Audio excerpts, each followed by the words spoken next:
और दिल्ली पुलिस ने अपनी चार्जशीट में 6 खिलाड़ियों और 9 अन्य लोगों की गवाही और साक्ष्यों के आधार पर चार्जशीट में भाजपा सांसद और कुश्ती संघ के अध्यक्ष बृजभूषण सिंह पर यौन उत्पीड़न का, स्टॉकिंग मतलब पीछा करने का, इंटिमिडेशन मतलब धमकाने और डराने का गंभीर आरोप तो लगाया ही है, साथ ही मुकदमा चलाने और दंडित करने की आवश्यक कार्रवाई कराने का कोर्ट से आह्वान किया है।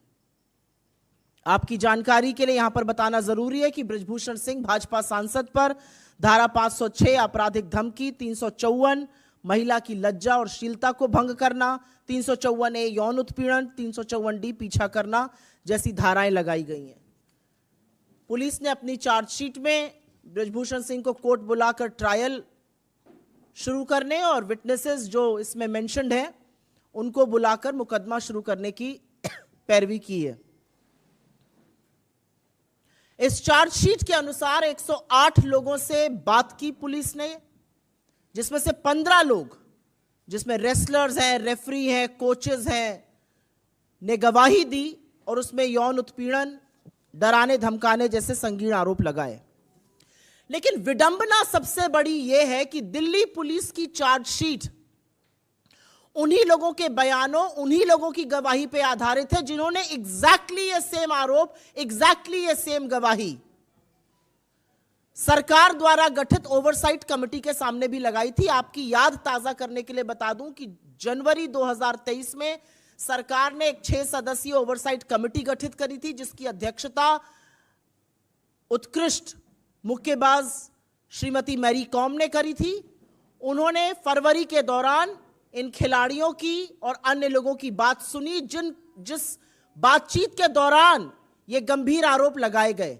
लेकिन अप्रैल 2023 में जब इस ओवरसाइट कमेटी ने स्पोर्ट्स मंत्रालय में अपनी रिपोर्ट प्रस्तुत करी, रिपोर्ट पेश करी, सबमिट करी, तो उसमें उन्होंने बृजभूषण सिंह के खिलाफ उठे आरोपों पर मानो आंख मूंद ली, एक आपत्ति नहीं जताई और पुलिस कार्रवाई तक की कोई मांग नहीं की। और जैसा कि सर्वविदित है, कोई कार्रवाई ना होने पर, ओवरसाइट समिति से पूरी तरह से विश्वास हिल जाने पर खिलाड़ी साक्षी मलिक, विनेश फोगट, संगीता फोगट, बजरंग पुनिया जैसे खिलाड़ी वापस जंतर मंतर पर आकर मजबूर हुए कि वो फिर से प्रदर्शन करें अपनी जायज मांगों को लेकर। और उस दौरान उनको गालियां दी गई, उनके साथ हाथापाई की गई, उनको सड़कों पे घसीटा गया, उनके सीनों को रौंदा गया। और यहां तक कि जब उन्होंने थक हार कर अपने मेडल गंगा में बहाने की बात करी, तो इस सरकार ने अपील नहीं करी कि ऐसा ना किया जाए। पर क्या अब चार्जशीट में संगीन आरोप आने के बाद, साक्ष्यों के आधार पर बनी इस चार्जशीट के बाद भी सरकार मौन रहेगी? क्या अभी भी प्रधानमंत्री कुछ नहीं बोलेंगे? क्या अभी भी महिला बाल विकास मंत्री स्मृति ईरानी अपना मुंह तभी खोलेंगी जब राहुल गांधी के खिलाफ विष उगलना रहेगा? क्या खेल मंत्री अनुराग गोली मारो ठाकुर तभी नारे लगाएंगे जब दिल्ली में दंगे कराए जाएंगे? इस चार्जशीट पर कोई कुछ नहीं बोलेगा। क्या अभी भी संरक्षण बृजभूषण शरण सिंह को दिया जाता रहेगा? क्योंकि असलियत यह है कि अगर जरा सा भी नैतिकता, रत्ती भर नैतिकता इस सरकार में, इस देश के प्रधानमंत्री में, इस देश के गृह मंत्री में, भाजपा के अध्यक्ष में होती, तो संरक्षण बेटियों को मिलता, बेटियों के खिलाफ अपराध करने वाले आरोपी को नहीं। लेकिन यह देश भी देख रहा है, और यह देश देख रहा है कि कैसे लगातार, नॉट वंस नॉट ट्वाइस, एक बार नहीं, 2 बार नहीं, लगातार भारतीय जनता पार्टी नेताओं, सरकार और प्रधानमंत्री का संरक्षण आरोपी को मिलता है इस देश की बेटियों के विरुद्ध। तो इस मंच से हमारे प्रधानमंत्री से बहुत ही चंद कुछ सवाल हैं। हमारा पहला सवाल तो वही है जो यह सवाल पूरा देश सोच रहा है। महिला खिलाड़ियों के खिलाफ यौन शोषण के मामले पर प्रधानमंत्री चुप क्यों हैं?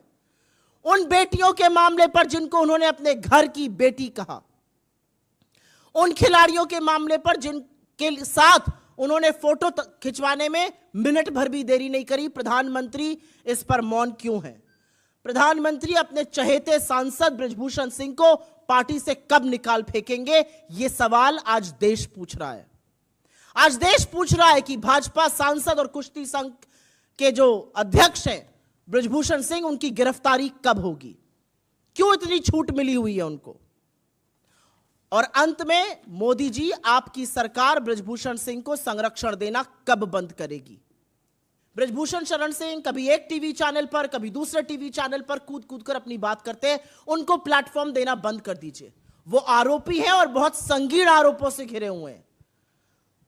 आरोप सेक्सुअल मिसकॉन्डक्ट के हैं, यौन उत्पीड़न के आरोप हैं, और ये आरोप इस देश की सबसे होनहार बेटियों ने लगाए हैं। ये वही बृजभूषण शरण सिंह है जो कहते थे मेडल जो है वो टके के दाम बिक रहे हैं, लड़कियां खेलना नहीं चाहती हैं, लड़कियां बुढ़ी हो गई हैं। ये वही बृजभूषण शरण सिंह है। इनको प्लेटफॉर्म देना बंद कीजिए। और सबसे जरूरी बात यहां पर यह है कि बिल्कुल ट्रायल होगा, मुकदमा चलेगा, मुकदमे में जो एविडेंस है वो पेश होगी, जो एथलीट्स हैं वो अपनी बात रखेंगे, सारे साक्ष्य सामने आएंगे। लेकिन एक सच ये भी है कि सरकारें नैतिकता और मर्यादा से चलती हैं, और जब भाजपा का एक सांसद इतने संगीन आरोपों से घिरा हुआ है, उसको संसद में बैठने की अनुमति नहीं होनी चाहिए। और यहां पर मर्यादा और नैतिकता का दोबारा से टेस्ट है प्रधानमंत्री मोदी का, भारतीय जनता पार्टी का और उनकी सरकार का। मैं पूर्वी उत्तर प्रदेश से आती हूं और मैं जानती हूं कि इस मसले ने वहां पर भी लोगों को उद्वेलित किया हुआ है। मुझे इसके सिर्फ दो कारण समझ में आते हैं। एक, सरकार की नैतिकता पूरी तरह से मर चुकी है। अगर सरकार के अंदर नैतिकता होती तो नरसंहार के मुख्य अभियुक्त का पिता इस देश का गृह राज्य मंत्री नहीं होता।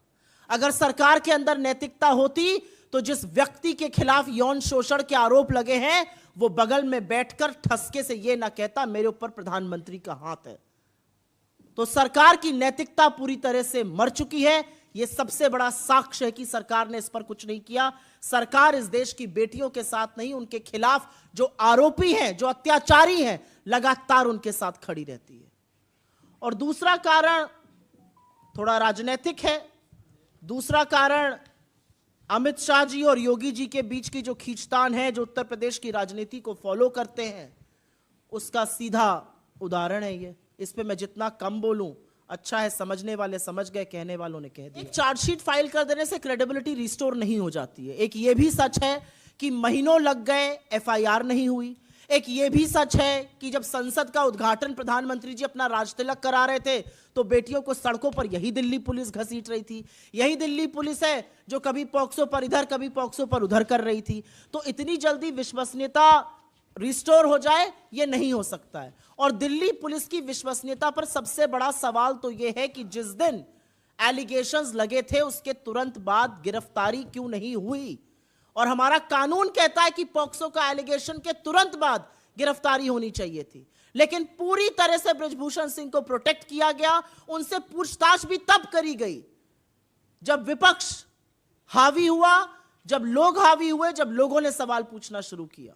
तो दिल्ली पुलिस की विश्वसनीयता एक चार्जशीट से रिस्टोर नहीं हो सकती है। मेरा अपना मानना है कि चार्जशीट तो दायर होनी थी, सच को आप कब तक छुपाएंगे। लेकिन उनका अरेस्ट ना होना, उनसे सवाल ना पूछा जाना लंबे टाइम तक, उनके खिलाफ एफआईआर ना लिखा जाना और खिलाड़ियों के साथ जो बदसलूकी हुई, इसमें दिल्ली पुलिस ने अपना, जो अमित शाह जी को रिपोर्ट करती है, अपना असली चाल चरित्र और चेहरा काफी हद तक दिखाया हुआ है।